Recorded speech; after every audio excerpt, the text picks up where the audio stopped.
تھا کہ تاجر علیسا صلاح الدین کے لیے کام کرتا ہے۔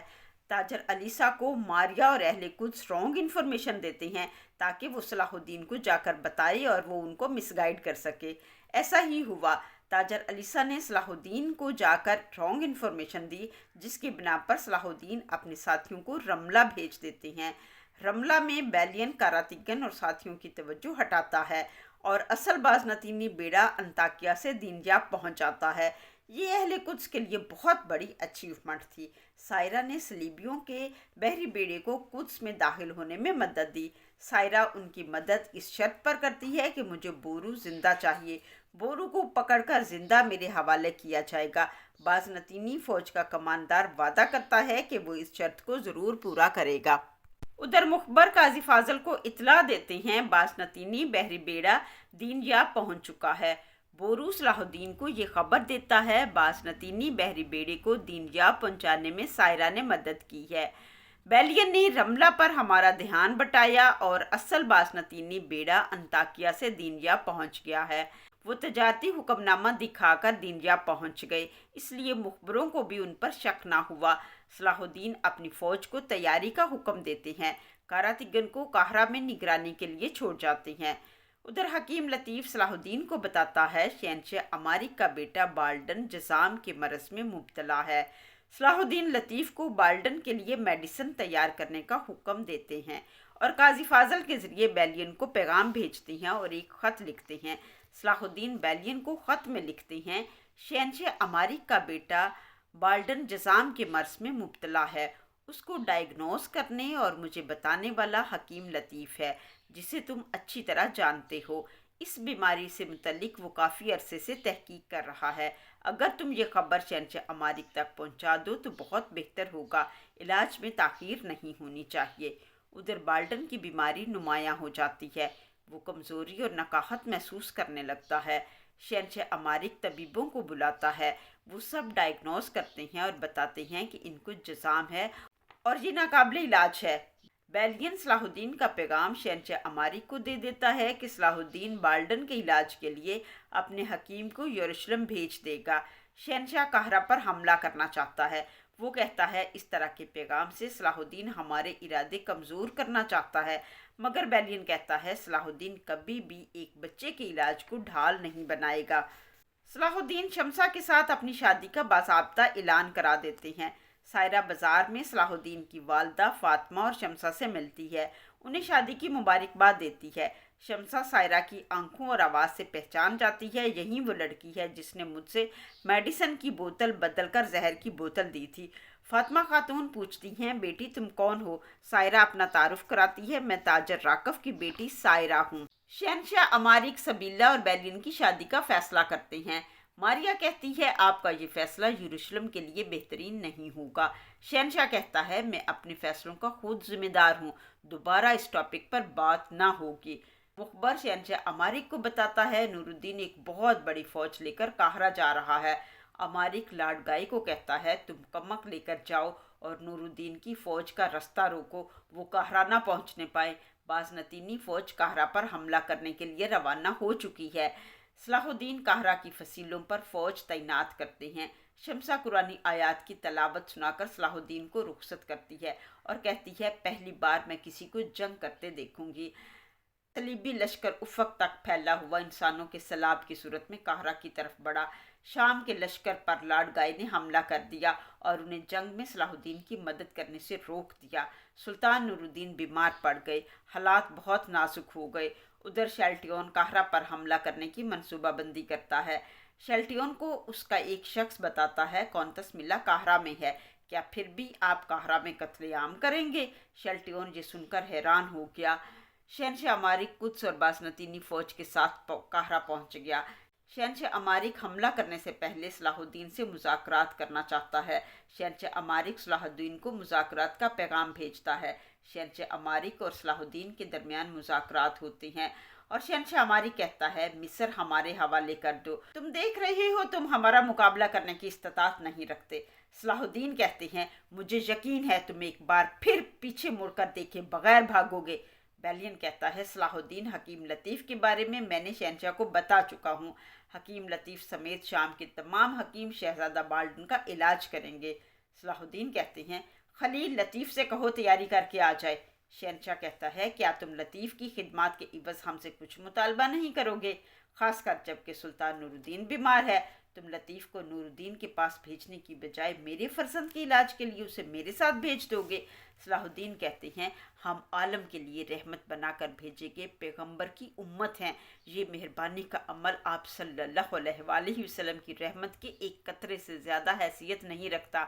بیلین کہتا ہے کونٹس ملا کو بھی ہمارے حوالے کر دو۔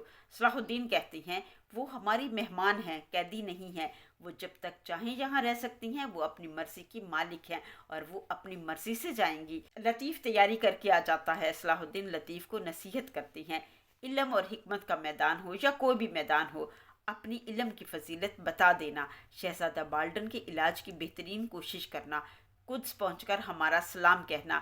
اماری کہتا ہے ایک دن میں تمہارے احسان کا بدلہ ضرور چکاؤں گا۔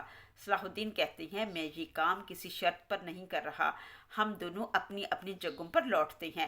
وہ دونوں اپنی اپنی جگہوں پر لوٹ جاتے ہیں اور حکیم لطیف شہنشاہ اماری کے ساتھ چلے جاتے ہیں۔ قاضی فاضل کہتے ہیں آپ جیسے عظیم شخص کا ساتھی ہونا میرے لیے اعزاز ہے۔ صلاح الدین کہتے ہیں مجھے بھی ایسے دوست پر فخر ہے جو خوبیوں پر تعریف اور خامیوں پر کھل کر تنقید کرتا ہے۔ صلاح الدین تمام خواتین کو محل کے تہہ خانے میں جانے کا حکم دیتے ہیں۔ کونٹس ملا صلاح الدین سے کہتی ہے آپ مجھے یرغمال بنا کر فوج کو پسپا ہونے پر مجبور کر سکتے ہیں۔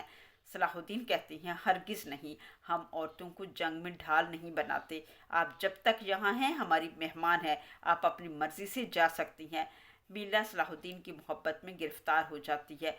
شہنشاہ امارک ولیم سے کہتا ہے ایسے با اخلاق اور باکردار شخص سے دوستی رکھنی چاہیے یا دشمنی، تمہارا خدا کیا کہتا ہے؟ ولیم کہتا ہے بازنطینی آپ سے اس دوستی پر ناراض ہو جائیں گے۔ شہنشاہ اماری کہتا ہے مجھے ان کی ناراضگی کی کوئی پرواہ نہیں ہے اور فوج کو حملہ کرنے کا حکم نہیں دیتا، اور اعلان کرتا ہے میں یروشلم کا شہنشاہ پسپائی اختیار کرتا ہوں۔ ماریا، شیلٹیون، لارڈ گائے سب حیران ہو جاتے ہیں۔ ماریا کہتی ہے شہنشاہ صلاح الدین نے شہر آپ کے حوالے نہیں کیا، یہ پاگل پن ہے، آپ کو اندازہ بھی نہیں کہ آپ کیا کر رہے ہیں، آپ نے یہ فیصلہ کیوں کیا؟ اماری کہتا ہے اپنے بیٹے کی زندگی کے لیے۔ شیلٹیون کہتا ہے میں لڑوں گا اپنی بیوی کے لیے۔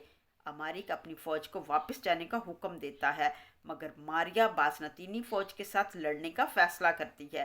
شیلٹیون اور لارڈ گائے ماریا کا ساتھ دیتے ہیں اور فصیلوں پر منجنیکوں سے حملہ کرنے کا حکم دیتے ہیں۔ صلاح الدین اپنے ساتھیوں کو تیر چلانے کا حکم دیتے ہیں۔ شہنشاہ اماریک اپنی فوج لے کر قدس واپس چلا جاتا ہے۔ حکیم لطیف بھی ان کے ساتھ تھا۔ حکیم لطیف شہنشاہ کو بتاتا ہے ایبلین میں اس نے جذام کے مرض پر تحقیق کی، اس کی نگرانی میں 40 سے زیادہ مریض تھے، مگر صلیبیوں نے ایبلین پر قبضہ کر لیا اور ہمیں وہاں سے نکال دیا اور میں مزید تحقیق نہیں کر سکا۔ شہنشاہ اماری کہتے ہیں تو پھر ہماری وجہ سے ہی یہ تحقیق رک گئی۔ ادھر صلیبی منجنیکوں کے ذریعے آچی مواد سے حملہ کرتے ہیں مگر ان کا نشانہ محل سے بہت دور ہی جا گرتا ہے۔ لارڈ گائے کے حکم سے فوج منجنیکوں کو محل کے قریب لے جاتے ہیں۔ آچی مواد فصیلوں سے ٹکرانے لگتا ہے۔ صلاح الدین کہتے ہیں ان کی منجنیکوں کو تباہ کرنا ضروری ہے اور میں جاؤں گا۔ بورو کہتا ہے آپ نہیں، میں جاؤں گا۔ روز روز صلاح الدین پیدا نہیں ہوتے۔ صلاح الدین ایک تقریر سے نوجوانوں کا خون گرماتے ہیں اور کہتے ہیں پہلے ہم دھواں کریں گے، جب دشمنوں کو کچھ نظر نہیں آئے گا تو ہم باہر نکل کر منجنیکوں کو آگ لگا دیں گے۔ وہ محل کی فصیلوں سے ایسا مواد پھینکتے ہیں جس سے ہر طرف دھواں ہی دھواں ہو جاتا ہے۔ فوج محل سے باہر نکلتی ہے، زمینی جنگ ہوتی ہے، صلیبیوں کی توجہ منجنیکوں سے ہٹ جاتی ہے۔ کاراتگن اور بورو منجنیکوں کو آگ لگا دیتے ہیں۔ ایک بہت بڑی فوج بورو کو گھیر لیتی ہے۔ صلیبی بازنطینی فوج کا کماندار حکم دیتا ہے اس کو مارنا نہیں ہے، یہ مجھے زندہ چاہیے۔ بازنطینی فوج کو قاہرہ تک پہنچانے والی سائرہ تھی۔ سائرہ نے یہ شرط رکھی تھی کہ اس مدد کے بدلے میں مجھے بورو زندہ چاہیے۔ سائرہ اپنی ایک خصوصی باڈی گارڈ کے ساتھ منجنیکوں کو جلنے کا منظر دیکھ رہی تھی۔ بورو اور کاراتگن منجنیکوں میں پھٹنے والا مواد رکھ دیتے ہیں۔ مواد پھٹ جاتا ہے، منجنیکیں راکھ ہو جاتی ہیں۔ صلاح الدین اپنے ساتھیوں کے ساتھ بورو کو بچانے آ جاتے ہیں اور بچا کر لے جاتے ہیں۔ اتنے میں سلطان نور الدین بھی اپنی ایک بڑی فوج کے ساتھ پہنچ جاتے ہیں۔ ماریا سلطان کو دیکھ کر تل ملا اٹھتی ہے اور کہتی ہے، یہ کیسی قدرت الہی ہے؟ بستر مرگ پر پڑا شخص میدان جنگ میں یہ کیسے ہوا؟ صلاح الدین سلطان کو ویلکم کہتے ہیں۔ سلطان صلاح الدین کو پیار کرتے ہیں۔ صلاح الدین سلطان کو تخت پر بٹھاتے ہیں۔ نور الدین صلاح الدین کی لطیف کو قدس بھیجنے کے فیصلے پر حوصلہ افزائی کرتے ہیں۔ ادھر لارڈ گائے اور ماریا بچی کھچی فوج کے ساتھ واپسی کا رخ کرتے ہیں، مگر شیلٹیون اپنی بیوی کے لیے وہیں رک جاتا ہے۔ وہ صلاح الدین کو پیغام بھیجتا ہے کہ میں تم سے ملنا چاہتا ہوں۔ صلاح الدین محل سے باہر آتے ہیں اور کہتے ہیں، تم میں ذرا شرم نہیں ہے؟ جہاں سے شکست ہوئی وہاں دوبارہ آ گئے ہو۔ شیلٹیون کہتا ہے، فتح اور شکست تو بادشاہوں کے لیے ہی ہوتی ہے۔ شیلٹیون کہتا ہے، مجھے میلا واپس کر دو۔ صلاح الدین کہتے ہیں، وہ میری پناہ میں ہے، اپنی مرضی سے جائے گی۔ شیلٹیون کہتا ہے، اگر آپ نے مجھے میلا کو واپس نہ کیا تو حج کے راستے پر ایک بھی حاجی زندہ نہ بچے گا۔ بورو اسے زور کا تھپڑ مارتا ہے۔ شیلٹیون نرمی سے التجا کرتا ہے، میری بیوی مجھے واپس کر دیجیے۔ صلاح الدین کہتے ہیں، وہ میری قید میں نہیں ہے، وہ میری مہمان ہے اور میری پناہ میں ہے۔ جب تک چاہے وہ یہاں رہے، چاہے تو واپس چلی جائے۔ شیلٹیون کہتا ہے، مجھے اس سے ملوا دیں۔ صلاح الدین میلا کو بلا بھیجتے ہیں۔ میلا آتی ہے۔ صلاح الدین کہتے ہیں، آپ آزاد ہیں، رہنا چاہیں یا جانا چاہیں۔ شیلٹیون میلا سے منت سماجت کرتا ہے، مگر میلا اس کے ساتھ جانے سے انکار کر دیتی ہے اور صلاح الدین کو شادی کے لیے پرپوز کرتی ہے۔ وہ کہتی ہے، تم بغیر جنگ کے مجھ سے شادی کر کے کرک حاصل کر لو، تو صلاح الدین انکار کر دیتے ہیں۔ ادھر یروشلم میں لطیف کے علاج سے شہزادہ بالڈن کی صحت بہتر ہونا شروع ہو جاتی ہے۔ سبیلا، ویلیم، بیلین، شہنشاہ سب بہت خوش تھے۔ لطیف انہیں بتاتا ہے، وقت کے ساتھ ساتھ شہزادہ بالڈن کے جسم پر زخم ہو سکتے ہیں، جس کے لیے آپ سب کو تیار رہنا ہوگا۔ شہزادہ بالڈن کہتا ہے، بابا یہ حکیم بہت اچھے ہیں، میری طبیعت اب بہت بہتر ہو رہی ہے، مجھے یہی حکیم چاہیے۔ شہنشاہ کہتا ہے، لطیف اب تمہارے پاس اسی محل میں رہے گا۔ ماریا اور لارڈ گائے شہنشاہ امارک کے پاس جاتے ہیں، معذرت کرتے ہیں کہ ہم قاہرہ کو جیت نہ سکے۔ گائے کہتا ہے، اس کی وجہ شیلٹیون ہے، اس نے میری حکم عدولی کی۔ میں نے کہا تھا فوج کو 2 حصوں میں تقسیم کر کے دونوں اطراف سے حملہ کریں، مگر وہ نہ مانا اور کہا، میں ہرگز اپنی فوج کو آگ میں نہ دھکیلوں گا۔ اس شکست کی ذمہ داری شیلٹیون پر ہے۔ ماریا کہتی ہے، اگر شہنشاہ آپ ڈٹ جاتے تو اس وقت قاہرہ کے تخت پر ہوتے۔ اماری کہتا ہے، میں اس وقت بھی تخت پر ہوں۔ پھر اماری گائے سے کہتا ہے، میدان جنگ میں میری حکم عدولی کرنے پر میں تمہیں فوج کے سپہ سالار کے عہدے سے معزول کرتا ہوں اور تمہیں پھانسی کی سزا سناتا ہوں۔ ماریا کہتی ہے، شہنشاہ اس فیصلے پر غور کریں، یہ فیصلہ یروشلم کے نقصان میں ہوگا۔ شہنشاہ کہتا ہے، آپ میری بیوی ہونے کی وجہ سے زندان میں نہیں ہیں، کچھ عرصے تک اس معاملے سے دور رکھیے۔ امارک بیلین کو حکم دیتے ہیں، فوج لے کر جاؤ اور کرک قلعہ شیلٹیون سے واپس لے لو اور شیلٹیون کو پکڑ کر میرے پاس لے آؤ۔ ماریا اپنی خادمہ کو حکم دیتی ہے، محل میں ہونے والی ہر حرکت سے مجھے آگاہ کرو۔ ادھر قاہرہ میں خلیفہ کی ڈیتھ ہو جاتی ہے۔ صلاح الدین کاراتگن کی ڈیوٹی لگاتے ہیں کہ خلیفہ کی خفیہ خزانہ ڈھونڈا جائے اور کرک قلعے کے محاصرے کی تیاری مکمل کی جائے۔ قاضی فاضل کرک پر کڑی نگرانی کے لیے اپنے جاسوس مقرر کر دیتے ہیں۔ سلطان نور الدین صلاح الدین سے کہتے ہیں، میرا دل صالح اسماعیل کو دیکھنے کے لیے بے چین ہے، تم حلب سے جا کر صالح کو لے آؤ۔ صلاح الدین کہتے ہیں، یاروکی حلب کو مجھ سے زیادہ بہتر جانتا ہے، بہتر ہے یاروکی کو بھیج دیں۔ مگر سلطان نور الدین کہتے ہیں، نہیں، صالح اسماعیل کو لینے تم جاؤ گے۔ سلطان نور الدین دمشق واپس چلے جاتے ہیں۔ ادھر قدس میں شہنشاہ امارک اپنے بیٹے بالڈن کی بیماری سے بہت زیادہ رنجیدہ تھے اور ماریا سے اس کی حکم عدولی کی وجہ سے خفا بھی تھے۔ ماریا کی مخبر ماریا کو بتاتی ہے، لارڈ گائے نے زندان میں اپنے مامون سے ملاقات کی ہے۔